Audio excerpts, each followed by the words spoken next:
Welcome to Founders Raw. Thank you. Cheers. Cheers. Adam. Good to see you, man. I think you have to take a drink after you cheers. I think it doesn't. Let's go ahead and do that it doesn't again. count otherwise. Good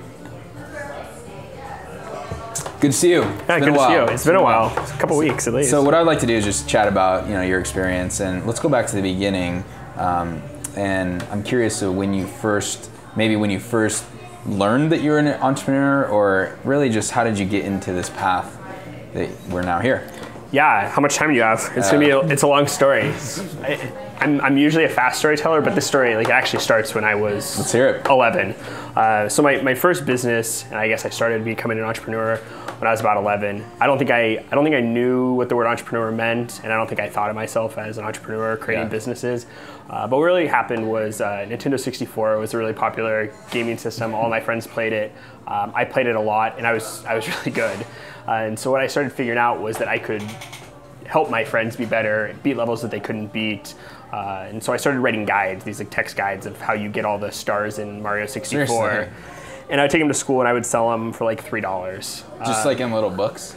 Or It was just the type of paper your teachers give you as a kid. That's I don't know, awesome. lined paper, I guess. That's awesome. And so I did it once, photocopied it, and my next door neighbor and I, we went to different schools. We both sold them at our schools. We made $60 in the first week.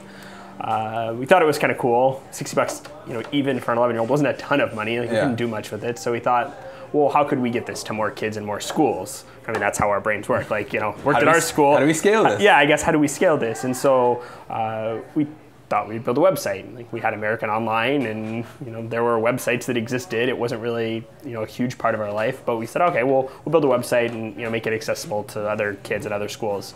So we went out to Barnes & Noble and we bought books. I think we bought Dummy's Guide to Building a Website and Idiot's Manual or whatever, I forget. I read one and my friend read the other.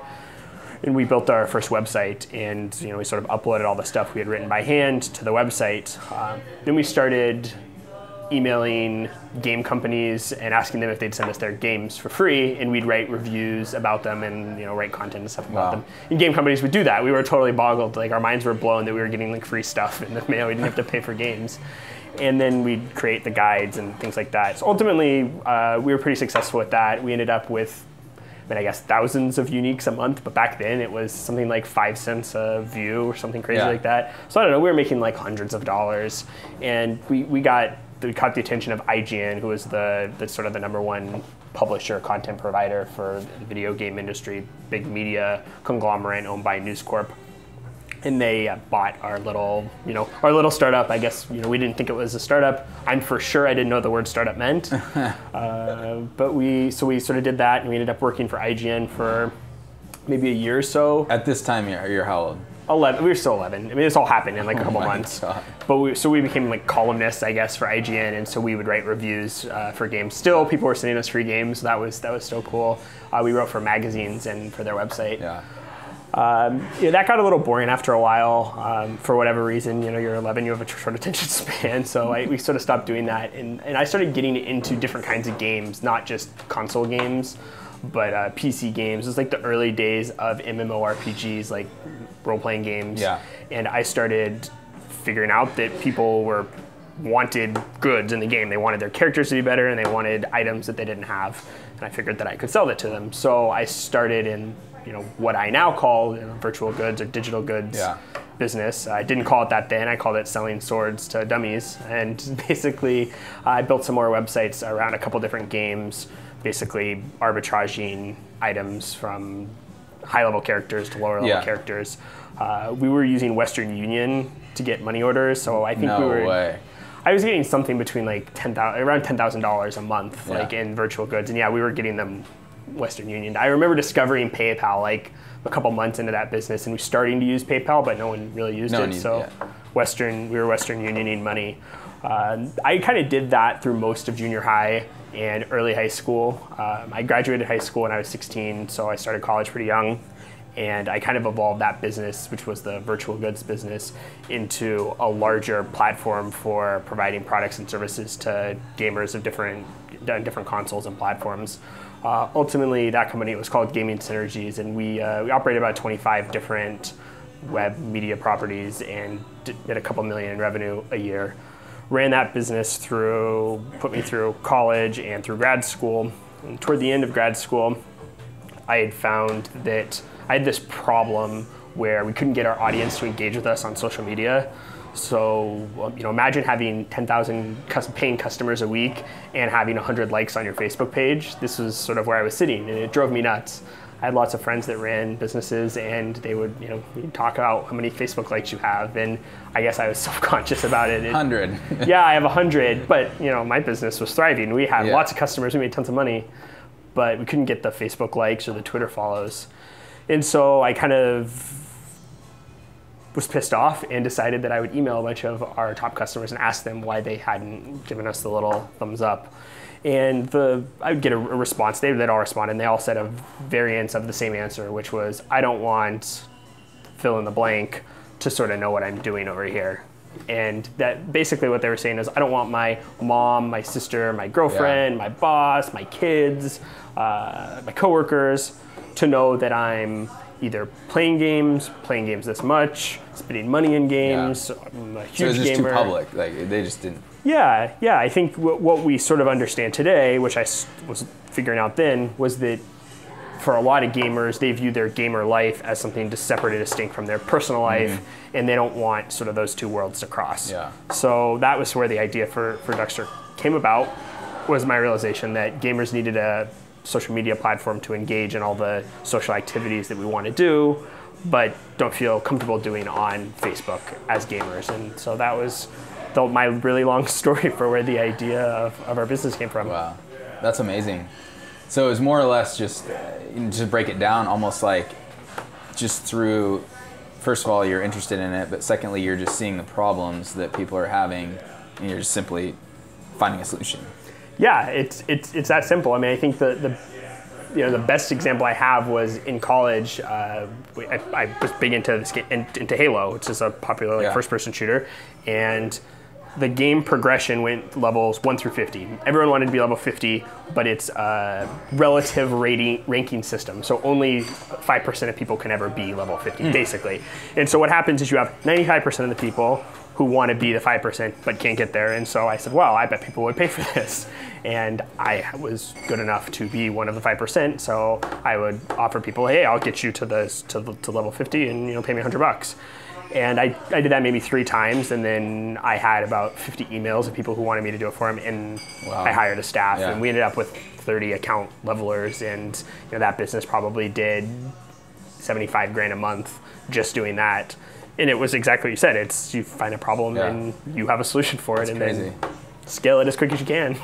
So what's really interesting is you at such a young age were an entrepreneur, you just didn't realize it. And what do you think those characteristics are?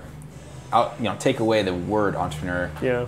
How would you describe a youth being in that just mindset? I mean, it's problem solving, like you just said. That's definitely a big part of it. You having the desire to solve problems rather than seeing problems and trying to avoid them, which a lot of people do. I think for me, it was a passion, and it sounds kind of creepy, but like a passion about making money. Like for something, it was that level of achievement when you can do something that someone's willing to pay you for, that it just made me feel good about myself, rather than spending. My hobbies were always making money, and it wasn't so much that I needed the money and I was less rabid to make money. It was like, well, if I'm going to spend my time playing video games, I should get paid for it. And it's one of the things I've gotten kicked out of many classes as a kid for teachers saying, getting in this argument about playing video games and it being a waste of time. And you say, well, for me, it's not a waste of time because I make money doing it. And that, that's sort of having a passion for making money, or changing something, fixing something, solving problems, whatever it is. But it is having a passion for it and wanting to spend your free time doing that rather than all the other things you could be doing as a kid that are fun. So what's interesting is you're saying a passion. Is it a passion for the specific genre, which is for you games, or is it a passion for actually I'm a capitalist, I want to go make money? I don't know. Maybe everybody's different. I think for me, it wasn't so much about the games. It was about solving a problem and creating something. And having a productive hobby that made money. It was a business. I mean, I always took pride. For me, it was also. It was different. None of the other kids did it. It was kind of my thing. It's one of the things that made me unique as a kid and as now, I mean, even as an adult, but it's something that I took pride in, sort of that identifying as, and I never thought of it as an entrepreneur, honestly, until mid-college, I think, but just that's something that was unique about me, that I sold shit online. Yeah. That really was what was unique about me as a kid. I think if I had to sum up my childhood and what I did, I sold shit online. Yeah. So looking back, you actually, you went to where'd you go? I went to UW for undergrad, and then I went to Pepperdine for law school and business school. Yeah. And so what drove you to law school? That was kind of an interesting path. I was wanting to go to law school as a kid. Like growing up was something that I always thought I wanted to do. I don't know, maybe my parents pushed me towards it. I don't know. Yeah. But something I always wanted to do. I was always argumentative, and teachers always said you should be a lawyer. So it was something that probably as a young person I had as kind of part of my identity that I wanted to do. I had wanted to go into politics a lot as a kid. I know law school is one of the routes to do that. I never wanted to be a lawyer. Even you could ask any of my professors my first year of law school. I told everyone I was not going to be a lawyer, and every time they said, "Oh, when you all take the bar," and I said, "I'm never going to take the bar because I'm not going to be a lawyer." People didn't really believe me, but it was true. It was always something that I did for myself, for education. I wanted to be knowledgeable. I learned a ton. It was a really valuable couple of years of my life. And if you could break down one or two things that you have brought to your entrepreneurial life from law school, what would they be? I write really good emails, and I think that's something you learn in law school, not because you learn about emails, but you learn how to write concisely and to the point. Yeah. Being really, not wasting words, not being a flowery writer. I wrote a lot of flowery papers in college because I had to get to 8-page lengths. Yeah. Lawyers do the opposite, and a lot of times you're trying to get it to as short as possible. Yeah. So I think that helps me, and frankly, what is one of my most common jobs, which is writing emails to people. Absolutely. And I am very good at that. I think just raw analytical skills you learn in law school. There's lots of places you learn analytical skills, but law school is probably the best. And I can break down problems, issues in my business and other people's business really well. I can articulate those problems well.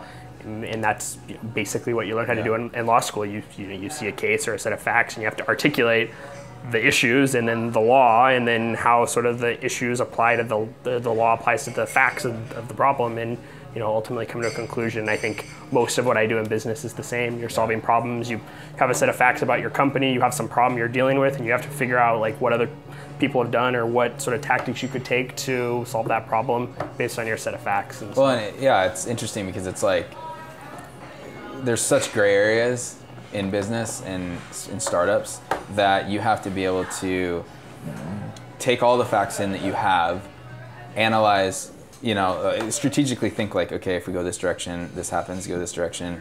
I mean, there's so many different ways to peel it, and that probably taught you a lot about just that. And then you have to tell the story, because ultimately you have stakeholders, whether they're your investors, your customers, or your team, people you work with. And sort of as a lawyer, you take the facts you get, right? You don't pick your clients, like your clients pick you, and then you have to take their facts and the law and argue their side of the case. And I think a lot of what you do as an entrepreneur is exactly that. I'm sure you've heard the term like the distortion field, right? You have to create this distortion field of the world as you see it, based on hopefully some facts, and get other people to believe it. And I think as a lawyer, you're doing the same thing. You have two lawyers argue the opposite side with the exact same facts, but somehow come to vastly different conclusions. And I think as an entrepreneur, you're doing that a lot. You have to convince people to work for you, investors to give you money, and customers to use your product, despite the likelihood that your product is worse, more expensive, and you're going to pay them less or whatever than alternatives. And I think those skills are valuable for that reason. Also, I didn't go further in graduate school, but just higher education in itself, it really helps to it's achievement, right? Like 4 years, you're like, first year, like shit, like it's gonna be a long road. And then the fourth year it comes around, you graduate. And I think that is a nice seeding ground to teach you, like, okay, it's just a step-by-step process. It might be a long road, but you can achieve something.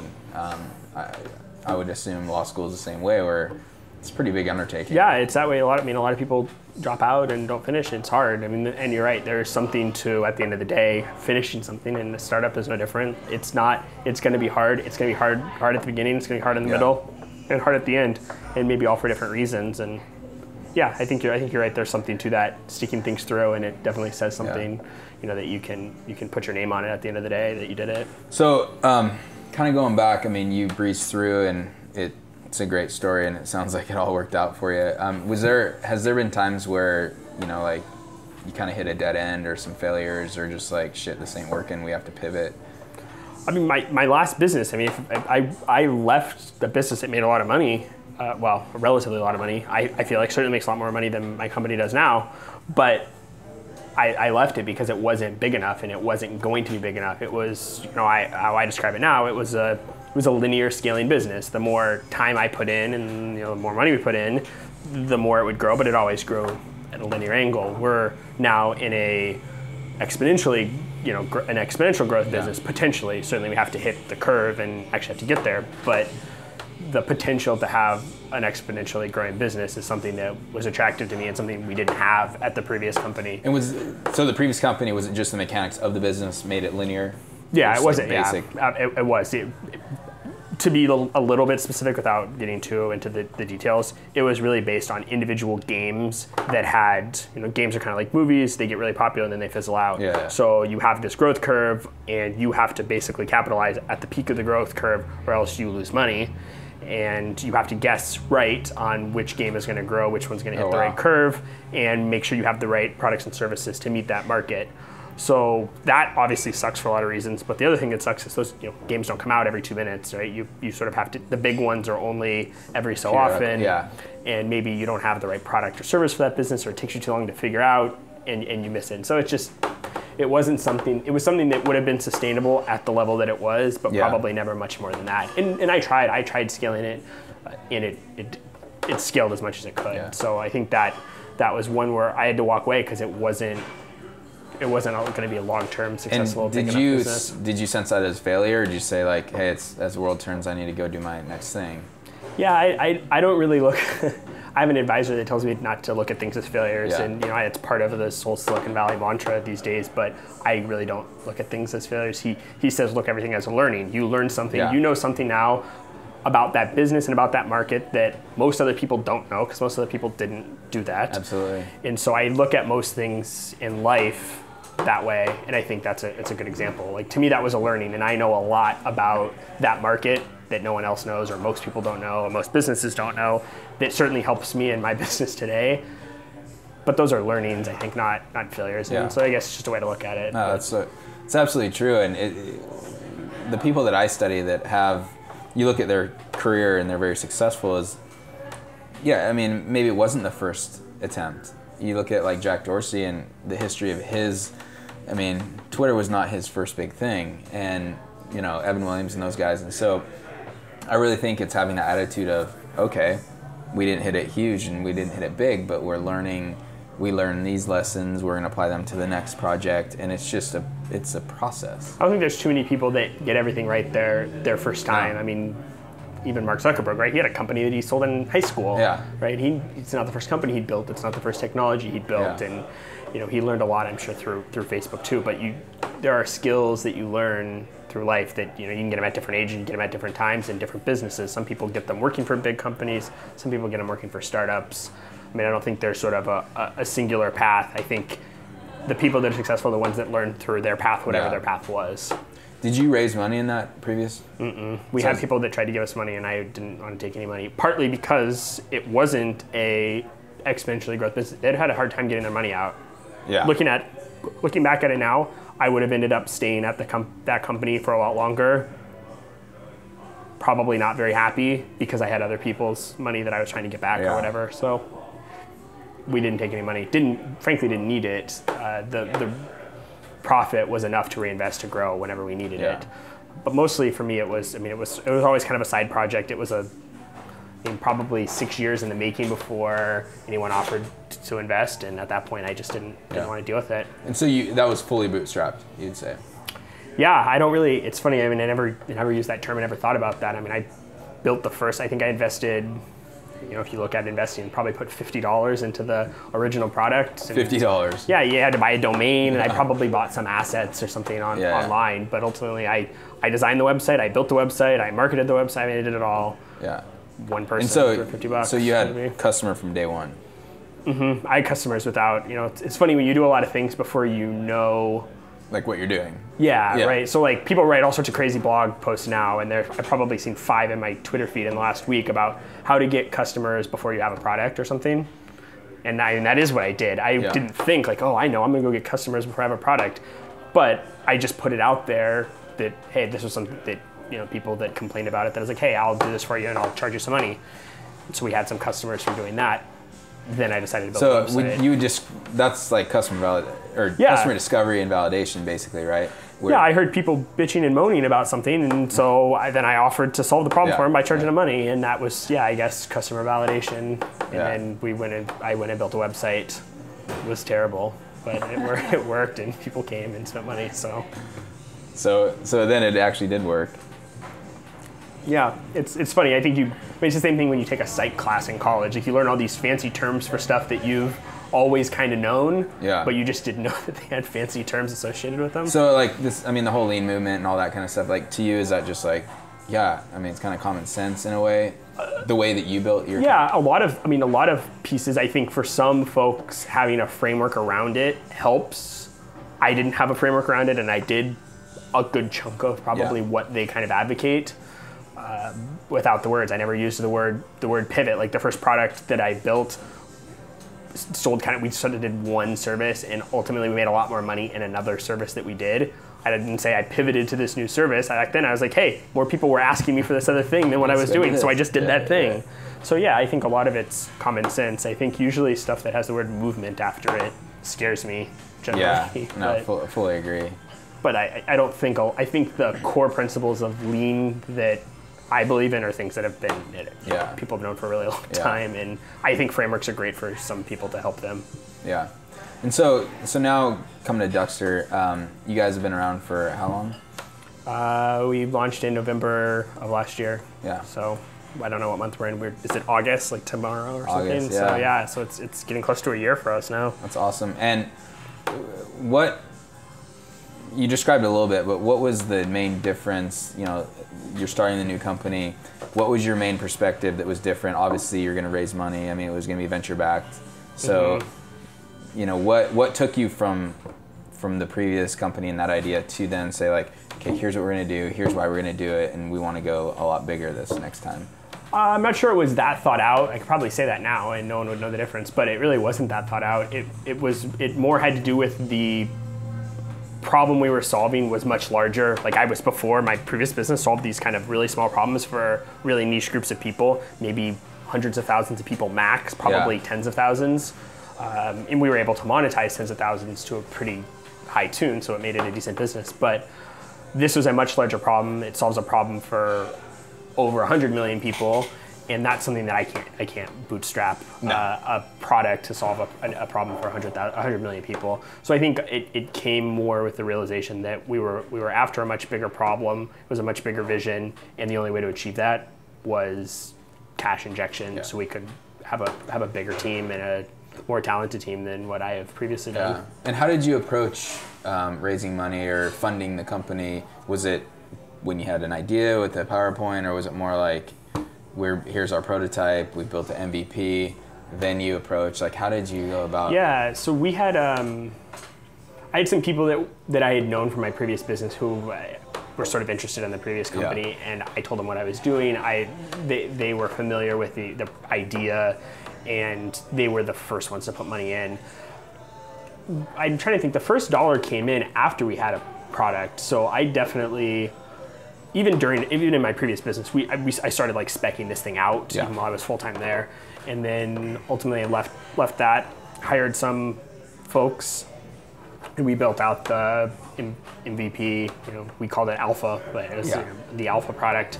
And then I raised money with an Alpha product, a PowerPoint, basically, and we raised $500,000. And was that Alpha like workable and users on it, or just more like, look, this is how it works? Flipping through users on it. So it's a social network, so you have to have some people on it, or else it's not even really workable. So I don't know, maybe we had 10,000 people, something nominal. I think it wasn't really I never really told people how many users we had, because 10,000 is relevant. But there were people on it that validated part of the hypothesis. We did a lot of research, like a lot of market research, more than I typically see done. We surveyed 16,000 people, and we learned a lot in that process. So that was a lot of our validation was done with surveying. How did you do those surveys? I mean, they were all online, but it helps when you have, my previous business had a big email list. Okay. So we were able to hit those people up. Yeah, you leverage that. Yeah, so that was, and they sort of helped us validate that the simple, the things you hear about all the time, like, do you have this problem? If there's a problem, would you, here's this an idea for a solution. Would you use this solution? Would you pay for the solution? All that pretty common sense stuff. We did that, which was how we did a lot of our early validation. So one question real quick, when you're surveying or you're basically doing market research, how do you ask the question without leading them to the answer that you probably want? You know what I'm saying? So I do the opposite of that. I try to lead them to the answer that I don't want, and that way if they give me the answer that I do want, it's more powerful. I don't know if it's probably not the right way to do surveying, but it's how I like to do it, because when I tell that story, people are always like, oh wow, that sounds like... makes sense. Yeah, so maybe I just do that for the reaction from people. But that's how we do it. And we do it a lot. Like, we just did a 2,000 person survey like 2 weeks ago, and then we're like in the middle of another one that I think 600 people have replied to in the last week. We do a lot of surveying. It's something I believe pretty strongly in. On top of, that's sort of, you get stated preference, and then we do a lot of stuff to get revealed preference, and then kind of pair the two. How do you get answers? Because I feel like, I don't know, maybe I'm just making snap judgment, but I feel like people don't want to, typically people don't like to answer surveys. We do raffles. Like, if every time you enter for everyone who enters, they have a chance to win something. And so that's served as a high enough incentive for our audience, typically, or at least for as many people as we get. I've combed through answers. We get good answers that people generally help. It's you ask questions that are relevant to them. I think we always put surveys out with the sort of the preface of, hey, help us build a better product for you. Help us, enhance your... Yeah, and it's not rocket science. A lot of people do that. But yeah, we offer something, and people usually do it. And maybe it's our audience. Gamers like to talk, and they like to have people listen. Well, they're pretty engaged with the product too, right? They care about... Yeah, we get about 20 to 50, it's probably a big range, probably 20 to 50 feedback submissions like a day on our website or our app of people either, I think we have a couple boxes, like, there's the praise or there's like bugs and feedback, and we get a lot of, I'd say, half to 2/3 of it is like product suggestions, like, hey, I wish you guys would do this, I'd love if you did this, or whatever. And so they're vocal and engaged. So when you ask them, when you give them an easier outlet to do that, you tend to get good responses. And so when you're getting all those suggestions, how do you, obviously it's such an influx, and there's probably hundreds, you're putting them on a list or whatever, but how do you determine priority-wise where that should fall and what ask good questions? Like, that's one of the principles of doing good surveying, is making sure that the data you get back is really actionable. Like, don't ask questions. Like, so I go through this with my with our product guy sometimes. Like, he usually does the surveys now, but I've done them before, so sometimes I'll look at it and be like, hey, this question sucks, and this is why. But usually the conversation goes like, if it's a yes or no question, like, what would 100 no's tell you? Or like, what would 100% no response, what would you do differently? Or what would 100% yes do? It's like, oh, I don't really know, I just want to know. It's like, that's not a, no, then cut it. Reason. If you're not going to change your behavior based on that, then let's not even ask it. So I think all of our questions try to get to something that will be actionable on our end. Interesting, yeah. No, it's probably, that's one of the best ways to progress the product, is obviously to pull your users, get the information, they're leading you to the next direction. We don't always listen. I'll admit it. Like, we don't, just because, and we always have that conversation, like, just because 80% of people say they wish this worked like X doesn't mean it needs to. Yeah. It's just data, it's just input, and you can go against it if you disagree. And we absolutely, and we do this with mobile stuff, I think, a lot. Like, sometimes people don't know what they want. Like, mobile is sort of a new medium, and we only have this much sort of context. So if you do something outside of that context, it might be better than what we sort of have a frame of reference for. So sometimes you do stuff that's the opposite of what people tell you they want. It's so hard though, because on one hand, you know, you're the product originator, you have the vision, you know where you want to go. But on the other hand, it's the users that are using it, and they're using it for a certain reason. And it's so easy to get caught up in like the feature bloat, like just, oh, we're going to build all this. They're only using 5% or 10% of the product. So I think it's a balance, and I think you have to, like you guys are doing, like listen to your users, but also does it align with the vision that we're putting forth? Yeah. And maybe we need to course correct sometimes based on our users' responses. Yeah, and you're right. Like that's a struggle I think most product teams have, is you might have 5% of things people care about, and making sure that you're giving your attention there, because it's so easy to fix something that no one cares about, or one person, you know, like the squeaky wheel gets the oil or whatever. And we absolutely have that. We have crazy power users who have really specific needs and wants that are very different than everyone else. And it's so easy to be like, okay, let's fix them all for this 1%. Yeah. And you know, maybe that's right. I mean, one of the things I say sometimes is you have 100% of the users you have. Like you have 0% of the users you don't have. So maybe the thing that you haven't built yet is something that will attract those. So it's improving for the 100%. Yeah, it'll help your retention maybe, but it might not help your growth. And I think that, you know, comes back to what you care about as a company and what you're focused on. And if you're focused on growth, you're going to be much less inclined to do a lot of detailed sort of user gen, feedback, product development. And so where that focus on growth happens, like where in the cycle of the product and the company do you realize that it's time to pull the stick back? And I mean, we got to go from, you know, 100,000 to 500,000 to $1 million. When do you know it's time to like really focus on growth? That's a tough one. I think when you have something that feels like it's such a cheesy answer, I guess, but like it feels right. Like it feels like growth. And I know what that feels like for my previous company. We built a lot of products, and we had one particular one that went from like 0 to like $250,000 in revenue a month in 60 days. And that $250,000 a month. And that's what growth, like to me, it was crazy. Like it was, I couldn't manage it. Like we lost a lot of money because I couldn't scale things fast enough.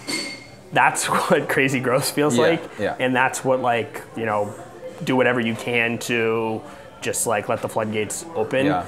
And I think we're getting there at Duxter right now. I think we've done something recently. Like we've done a lot of things that have spurred growth in spurts, or even, you know, long tail stuff. But we've done something recently that, you know, we grew like 20,000 users in a day off of one thing. And it's like, okay, well, that one thing was successful. Like, let's do it again. Yeah. And we did it again, and we had a similar result. And so it's like, okay, well, can that thing scale then?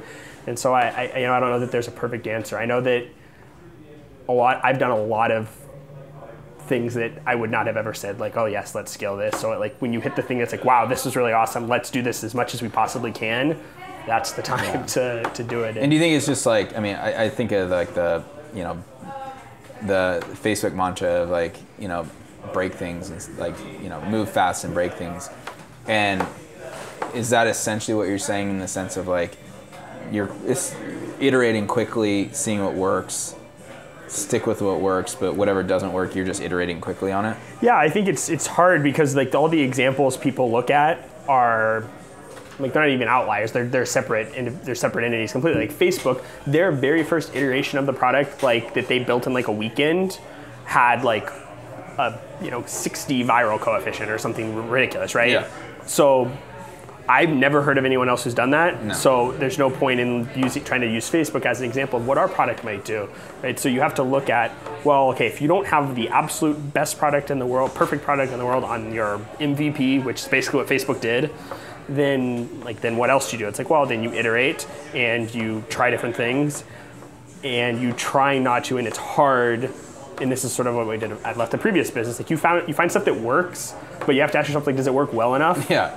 And it's hard for product managers, it's hard for developers. When you say, hey, this thing you built that actually works, that people use, we're just gonna shit can. Yeah. And I think you have to be willing to do that if you want to ultimately be successful, because I think there's very few examples of things that really sort of worked okay for a really long time and then magically worked amazing. You have to find the thing that's going to be amazing and discard the things that are just good. And I think that's a hard thing to stomach sometimes because people are invested. So what you're saying is almost like it's hard to throw away good to get great. But I think it's much harder to iterate good to great than it is to start with a baseline great. Yeah. I mean, maybe I'm wrong. That's been what I've seen. I've not seen a lot of things go from good to great. Yeah. Maybe there are other people that have, and they can prove me wrong. But my experience, the things that start even on V1 that are amazing, you can grow those. Yeah, for sure. So I kind of want to, before we end here, I want to jump into fundraising because that's something that is, it's a challenging deal. Describe your experience with raising money.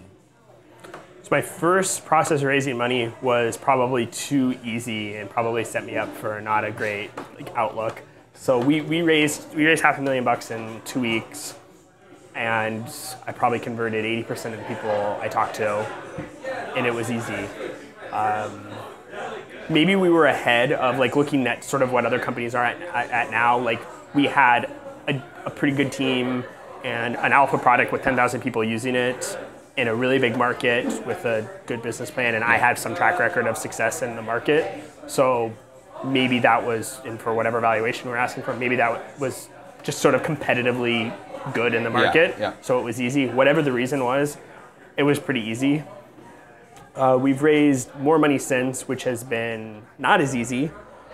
And I think, some of it is supply and demand, and there's a lot of startups and a lot of great startups doing a lot of great stuff. I have a sort of personal belief that the investor class now wants to be in on the earliest stage possible. And as soon as you're not at the earliest stage possible, it's so easy to sell this is going to be Instagram when you have no product. Yeah. Once you have a product and it's sort of proven, we're not Instagram. I can show you our growth curve. It's not Instagram, and it even if it started growing crazy tomorrow, it will never be Instagram because it didn't start as Instagram, right? Yeah. So you now have data that says that you're not Instagram, and so for some people, I think that's a detractor. I only want to invest in things that could be, multi-billion-dollar companies in a couple of years, and I think for every 99.999 of us, that's not the case, and so you kind of have to raise as much as you can while you can. And so when I said it's really easy to raise $500,000, maybe I should have raised $1 million or $2 million, whatever I could have raised. Maybe I should have. Would have taken more dilution, but maybe that would have been a better strategy. So I think now it's been harder. You're finding people that are now looking at you as a more mature company, and they say, well, they really care about your detailed metrics rather than what you think your metrics can be in 6 months, which frankly, when you're at a really seed stage company, that's all you're doing is saying, hey, in 6 months, we're going to be here. You're projecting. And I'm projecting now, but it's harder to project a line like this, going like this, than a dot here going like this, I guess. So what are you seeing that's working for you in terms of, or what feels right when you are raising money after you've launched? I mean, because there's a ton of people that are in that position. Yeah, I think most. I think very few companies, well, at least in the next 6 or 12 months, since there's been so many seed-funded companies in the last 24 months, they're all going to run out of money eventually, and it's probably happening relatively soon. So I think it's tough. I think you have a lot of companies that need to, and some of them have, looked in the mirror and been like, hey, this is never going to go, we're never going to take this from good to great.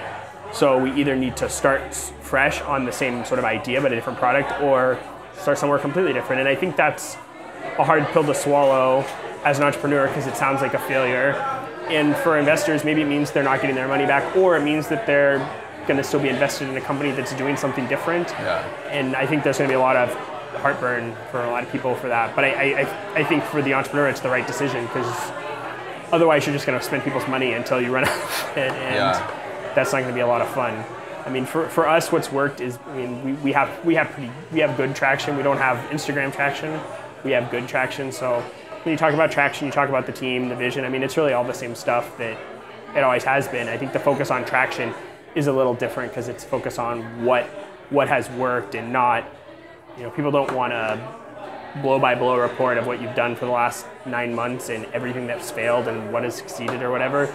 You got to boil it down to, hey, we've done a lot of stuff. We found out what works. This works, and now we need money to do something with it. And for us, luckily, we're at the point where we did find something that works, and we need more money to scale that. And so there are more people that are interested in investing in that. And I would assume that, I mean, at a certain point, it's the investors that you end up bringing on. I mean, they believe in you. They believe in the vision. I think it's connecting on such a level that at least you're coming in and saying, look, we aren't Instagram, but here's what we're going to do. And I think, what I'm trying to uncover is after you launch, and of course you can't paint the vision anymore, you actually have traction, there has to be a way that founders, obviously after you execute at least somewhat properly, you got to be able to communicate to the investors, here's where we're going, have faith in us, and at a certain point they either buy in or not, right? And I think it takes more than one meeting. I think it takes just a hell of a lot of, I think it's just validation, and at a certain point they have to buy into you, right? Yeah, I think there's people that invest for different reasons. I definitely know there are people that have invested in our company because of me. There are people that have invested because they believe in the vision, which I helped describe, but like that they really believe that there is room in the market for a broad-based social network for gamers that is distinct and unique from personal social networks, and that is big, and that could be very profitable. Like that, there are people that invested because they believe that, and they believe I won't screw it up or something. But it's certainly not just because of me, and there are people that I do think invested because of me. I think those two things get diminished the later stage you are, and it becomes more about what's the likelihood of this product and this business to succeed and to sort of be all of that.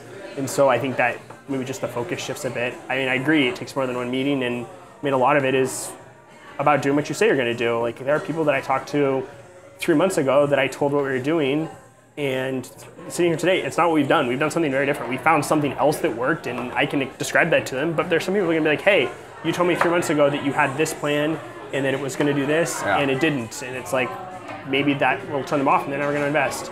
I think there are people that I talked to maybe 2 months ago that I told what we're doing now and said, hey, we sort of figured this out. It's been great. We're scaling that I'll talk to today, and they'll be like, wow, you've had, and I can tell them what the engagement or retention's been like on that product, and they'll be impressed, and maybe there's a good chance that they'll invest. So I think that's true, but I think it's just as true at seed, and it's true at B, and it's true in public markets. Amazon has to say how much money they're going to make in 3 months from now, and if they're right, people believe them and they'll invest more. If they're wrong, then like, oh shit, you don't know what you're doing. Well, one thing I've read too is like, seriously, investors, an investor can never logically tell you why they invested in that company. It's a lot more of an emotional decision. It's more of a timing decision. Mm-hmm. It's just, and I think that's where, as founders, we need to understand that, and a no is okay, but there's also like, if the timing's right, if it's in the market they're interested in, if they respect you as a founder, and they are looking at lines instead of just a dot, that whole thing, like, sometimes they'll do it, sometimes they won't. And I've had people invest after one meeting. They invested in a dot, not a line. Wow. So that definitely happens. I've spent some time with a couple other entrepreneurs. We made a spreadsheet, like I called it Quantified Fundraising. We thought like maybe we'll make a website at some point, but basically took down every investor meeting or every investor that we've like had relationships with and tried to quantify it. Like, where did they live? How did they make their money? Like, what are they doing now? How many companies they invest in? How many meetings you had? How you like? I think we did it like on a scale of like how much did you pitch them? Was it like emails, coffee, like at a demo day, like whatever. Like there's some spectrum of how you pitch. Like did they invest? How much did they invest? If they didn't invest, why didn't they invest? Blah blah blah. Like, and we tried to like quantify it all. Yeah. And we definitely found trends. Like there are things that you can sort of if you were just trying to optimize for conversion rate, which is sort of what we took as a premise, like if you could meet with anyone and you just wanted to convert, like who would you meet with? And that was kind of the premise behind it. And so I don't know, we found some interesting stuff. That's pretty sweet. I thought was, I mean, it was my data. So of course I think it's what I believe because that's what I've seen. I mean, we could do it with 1,000 entrepreneurs and it would be really good data. So that was sort of the thought, like, maybe we'll throw it on a website and people could submit their like, clean data without people's names and see what it was like. So this reminds me. I mean, did you use AngelList at all? Yeah. We got some good traction on AngelList. Any tips on how to optimize using AngelList, or at what stage do you? Because it's a momentum gainer actually. That's the way I view it. Yeah, I mean, there's a lot of blog posts about it, and I think they're mostly right. Like you're supposed to get on really early and keep updating all your stuff, but not put in fundraising mode, and then wait until you're actually halfway close to your round and then turn it on. I mean, there's all sorts of stuff. I don't know that put it this way, like I don't know that there's a way for a company that otherwise wouldn't get funded to get funded through AngelList. And I also don't think that there's a company that's going to get funded off of AngelList that if they do the right stuff on AngelList won't get funded on AngelList. So it's just a magnifier. Yeah, I think it's a magnifier. I think so for us. So I think we had maybe 10 people invest from AngelList, something like that. I don't remember. A reasonably high number. And it's been useful. Like I've had some good relationships and connections from people that are way outside my network that I never would have met otherwise. That they invested a amount that I would not have otherwise done the paperwork for, but they're now an investor and they now, I sort of have access to their network and I've met some cool people through that. So, I mean, I think cool. I'm really impressed with the direction that the AngelList is going and the direction that what it's going to do to the investment community, for better, for worse. But yeah, I mean, I think it could be worse for a lot of people. I mean, there's certainly, if you're a 500 startups company or you're Dave McClure invested or whatever, you're disproportionately more likely to get funded on AngelList. And maybe Dave McClure is a perfect proxy for successful companies. I don't know that to be the case, but it could be. And if that's the case, then great. Then he gets to select the winners and losers, and should wear a crown or something. But if that ends up not being the case, and maybe Dave's a terrible pick of what companies are ultimately successful, then maybe AngelList isn't the most useful for some people. I think that might get course corrected. It's partly just sort of the disproportionate effects that I think their algorithm uses that they place on sort of important people on AngelList, and Dave McClure has 1 million followers, and so if he invests in a company, everyone else gets sort of gravitated to it. So. And the reason I say that is I think, it's like the black swan concept. It's a black swan. We wouldn't have seen this 4 or 5 years ago. I mean, it's opening a whole new realm, and that's why I say for better, for worse, because I mean, it might not help Seattle startups that were not fully connected. Who knows? But I think I don't know really many Seattle startups that have raised money on AngelList. I mean, I'm the only one that I know. Yeah.